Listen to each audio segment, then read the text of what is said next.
ప్రేక్షకులందరికీ నమస్కారం. ప్రస్తుతం మన స్టూడియోలో ప్రముఖ తంత్ర జ్యోతిష్యులు, జ్యోతిషరత్న, జ్యోతిష సామ్రాట్ చింతా రుక్మాన్ గదరావు గారు మనతో ఉన్నారు. గురువుగారితో మాట్లాడేద్దాం. నమస్కారం గురుగారు. మాతృదేవోభవ, పితృదేవోభవ, ఆచార్య దేవోభవ. గురుగారు, జూన్ మాసంలో మిథున రాశి వారికి ఓవరాల్గా ఈ నెల ఎలాంటి ఫలితాలు ఉండబోతున్నాయి? ఎలాంటి జాగ్రత్తలు, రెమెడీస్ వీళ్ళు పాటించాలి మిథున రాశి వాళ్ళు? మిథున రాశి వాళ్ళు, ఈ రాశి వాళ్ళు సహజంగా దిశోభావ రాశిది. మిథునం అంటే కలయిక, ఒక స్త్రీ పురుషుల కలయిక, ఒక భార్యాభర్త యొక్క సింబల్ ఉంటుంది.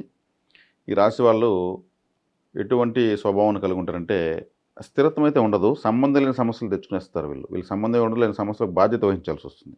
జీవితంలో ఎటువంటి తగులుతుంటాయి. వేరే వాళ్ళ మాట ఉండడము, సరేలే నేను చెప్తానులే అన్న చిన్నదానికి కూడా వీళ్ళు బాధ్యత వహించడము, ఆ సమస్యలు పూర్తిగా ఆవిటి వల్లనే వీళ్ళు జీవితంలో మనశ్శాంతి లేకుండా పోవడము, ఇటువంటివి దుష్పరిణామాలు జరుగుతుంటాయి వీళ్ళకు. ఎందుకంటే ఈ రాశి యొక్క స్వభావం అది దుస్వభావ రాశి కాబట్టి వీళ్ళు ఎక్కువగా హిజ్రాలు ఉంటారు. వాళ్ళకి ఎక్కువగా ఎవరైనా కనిపిస్తే డబ్బులు ఇవ్వచ్చు, వాళ్ళకి బట్టలు పెట్టచ్చు. అర్ధనారీశ్వర ఆలయాలు ఉంటే ఎక్కడన్నా వెళ్ళచ్చు. తిరుచెంగోడు అని ఒక ఊరు ఉంది తమిళనాడులో, తిరుచెంగోడు అర్ధనారీశ్వర ఆలయం అక్కడ ఉంది. అక్కడ చాలా ప్రాచీనమైనటువంటి వేల సంవత్సరాల ఆలయం అది. ఆలయానికి ఎక్కువగా వెళ్ళి వస్తే యాక్టివేట్ అవుతారు. గ్రహాలు కానీ జాతకంలో మంచి స్థితిలో పడితే మంచి బుద్ధి సూక్ష్మత ఉంటుంది వీళ్ళకు. బుధుడు లాగా రాశ్యాధిపతి కాబట్టి వీళ్ళు ఇతరుల విషయంలో కేర్ఫుల్గా ఉండడం మంచిది. సింపుల్గా వీళ్ళని హ్యాండిల్ చేసేస్తారు. అతన్ని పెట్టుకో మధ్యలో అనేసి ఇంకెవరో బెనిఫిట్ పొందేస్తారు, వాడుకుని వదిలేస్తారు. సో మన సర్కిల్లో ఎవరున్నారు, వాళ్ళతో మనం ఎలా ఉంటున్నాము అని చాలా కేర్ఫుల్. లేదంటే మాత్రం సంబంధం లేనటువంటి అప్పులు తిప్పలు, మాట కోసం, నేను చెప్పానన్న మాట కోసం లక్షలు కావాలి, కోట్లు కూడా పోగొట్టుకునేస్తారు. అది సింపుల్ మాటే. అబద్ధం ఒకటి చెప్తే వీళ్ళు తప్పించుకోవచ్చు, అది చెప్పలేరు. ఆ విషయం వాళ్ళకి తెలుసు. నువ్వు ఇప్పుడు కూడా లేదని చెప్పు, మేము వదిలేస్తామని అంటారు. వీళ్ళు అనలేరు. వీళ్ళు అనలేరని తెలిసి ఆ మాట పెట్టి టార్చర్ పెడుతుంటారు.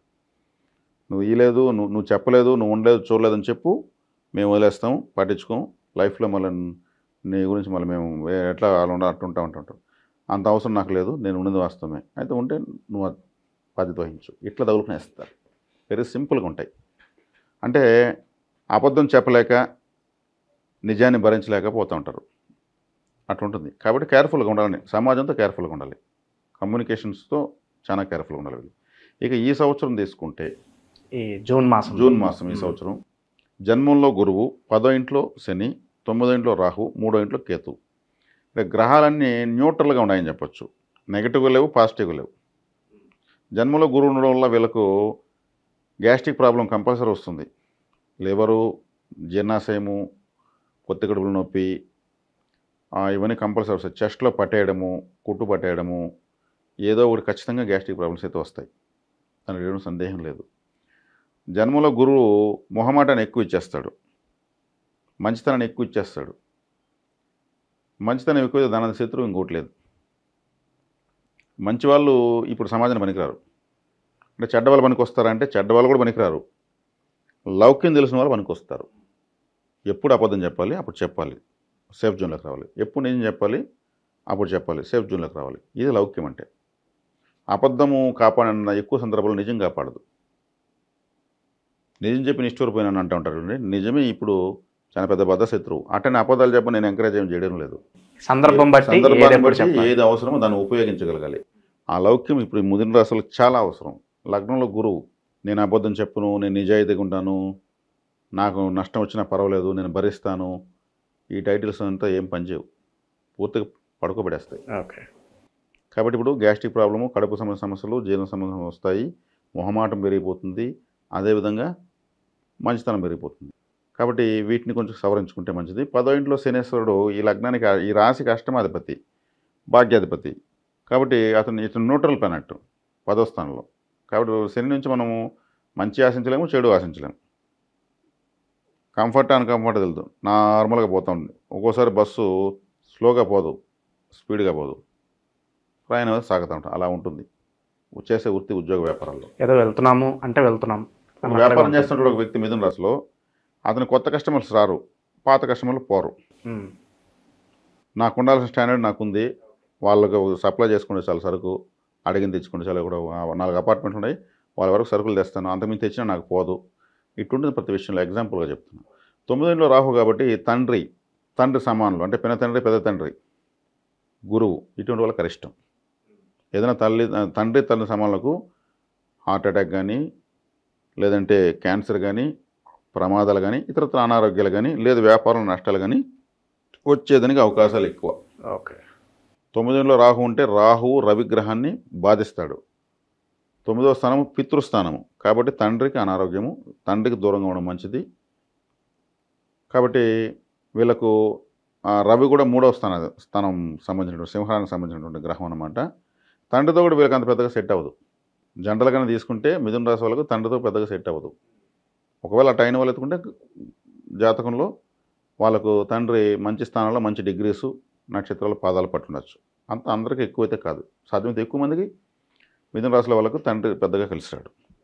తర్వాత 3వ ఇంట్లో కేతువు మంచి ఇస్తాడు. కానీ ఇక్కడ ప్రధాన గ్రహాన్ని శని, గురువు, రాహు న్యూట్రల్ అయిపోయినాక కేతువు అనేది మనకు అంత పెద్దగా ఏమి వస్తుంది, నష్టం లేదు, లాభం లేదు అన్నట్టు ఉంటుంది 3వ స్థానం కేతు. కాబట్టి వీళ్ళకు అంత న్యూట్రల్ లెవెల్స్ ఎక్కువ ఉన్నాయి ఇక్కడ. అందుకే నేను నష్టాలంటే నష్టాలేమో చెప్పేదానికి లేదు, లాభాలు చెప్పేదానికి లేదు. శుభకార్యాలకు ఆస్కారం కనిపిస్తున్నా గురుగారు? శుభకార్యాలకు ఆస్కారము లగ్నంలో గురువు ఉన్నాడు కాబట్టి 7వ స్థానం చూస్తాడు, 5వ స్థానం చూస్తాడు, భాగ్యస్థానం చూస్తాడు. ఈయన చూపు వల్ల బలం కూడా మరి అంత విశేషంగా అయితే కూడా ఏం లేదు. ఈ లగ్నానికి బాధకాధిపతి గురువు, బాధకాధిపతి లగ్నంలో ఉన్నాడు. మొహమాటాన్ని ఇచ్చి నష్టం చేస్తానని చెప్తున్నా కదా. కాబట్టి శుభకార్యాలు ఇచ్చా కూడా అంత అనుకూలంగా అయితే ఏం లేదు మిథున రాశి వాళ్ళకు. వ్యక్తిగత జాతకంలో మంచి దశ నడుస్తూ ఉంటే అది అనుకూల దశ అయితే జరుగుతాయి. సో నాకంటూ గుర్తింపు కావాలి, నాకంటూ పేరు కావాలి, కొత్తగా అవకాశాలు నన్ను వెతుక్కుంటూ రావాలనుకుంటే ఎంత సమయం పట్టొచ్చు అంటారు? ప్రజెంట్ ఎలా ఉంది వీళ్ళ పరిస్థితి? గురువు మారాల, ఒకటి రాహు మారాల. రాహులు మారితే చాలు. రాహులు మారడానికి కొంత టైం ఉంది. కాబట్టి కొత్తదనానికి రాహు అధిపతి. అంటే ఇక్కడ రాహు అనుకూలత ఉన్నా కానీ గురువు బాధకాధిపతిగా అతను చూస్తాడు, అతను ఇవ్వనేడు. కాబట్టి కొంతకాలం వేచి చూస్తే రాహులు మారుతారు. అప్పుడు న్యూట్రల్గా పోతుందండి. వీళ్ళకు శుభం చెప్పేదానికి ఎక్కువ కనిపించలేదు, అశుభం చెప్తాను కూడా అది కూడా కనిపించలేదు. ఓకే. వైవాహిక జీవితంలో కూడా చిన్న గొడవలు వస్తూ ఉంటాయి, పోతుంటాయి. అంత న్యూట్రల్గా ఉంటుందంటారు? ఏదో న్యూట్రల్గా ఉంటుంది. వీళ్ళకి చెప్పాలంటే బాగానే ఉన్నట్టు చెప్పచ్చు. నష్టం లేదన్నప్పుడు అంత లాభమే కదా. అట్లనే వీళ్ళు తొందరపడి ఏదో చెప్తున్నారు కదా, మాటలు ఇవ్వడము, హామీలు ఉండడము వల్లనే నష్టపోతారు. ఓకే.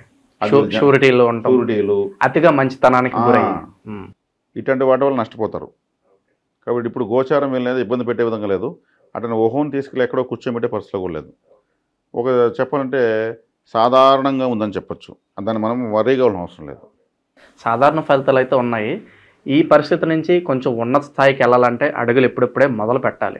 దానికి సంబంధించి ఏదన్నా మంచి రెమెడీస్ ఏమైనా ఉంటే మాకు తెలియజేయండి. చెప్పాను కదా, అర్ధనారీశ్వర తత్వాన్ని ఆరాధించాలి. హిజ్రాల్ లాంటి వాళ్ళకు సహాయం చేయాలి. వాళ్ళు ఏం 10 రూపాయలు వాళ్ళు ఆశించేది, 20 రూపాయలు నేనేం పోతుంది. మంచి జాకెట్ బిట్లు తీసుకుని ఒక 10 కట్టగట్టి వాళ్ళకు పూలు పండ్లు ఒక చీర సరలాగా ఇచ్చేయండి. వాళ్ళ పడే ఆనందం అంతా ఎందుకు కాదు, హ్యాపీగా ఇచ్చేస్తారు, ఆశీర్వదించి మరీ వెళ్తారు. ఆ పరిహారం వల్ల బాగా యాక్టివేట్ అవుతారు. వాళ్ళలో కూడా కొంతమంది ఇబ్బంది పెట్టే వాళ్ళు ఉన్నారు. అలా కాకుండా కొంచెం సభ్యతగా విజ్ఞతగా ఉన్న వాళ్ళని చూసుకొని ఇవ్వచ్చు, మంచిది. ఓవరాల్గా ఈ జూన్ నెలలో ఈ రాశి వారికి ఏ విధంగా ఉండబోతుందో చాలా బాగా వివరించారు గురుగారు. ధన్యవాదాలు.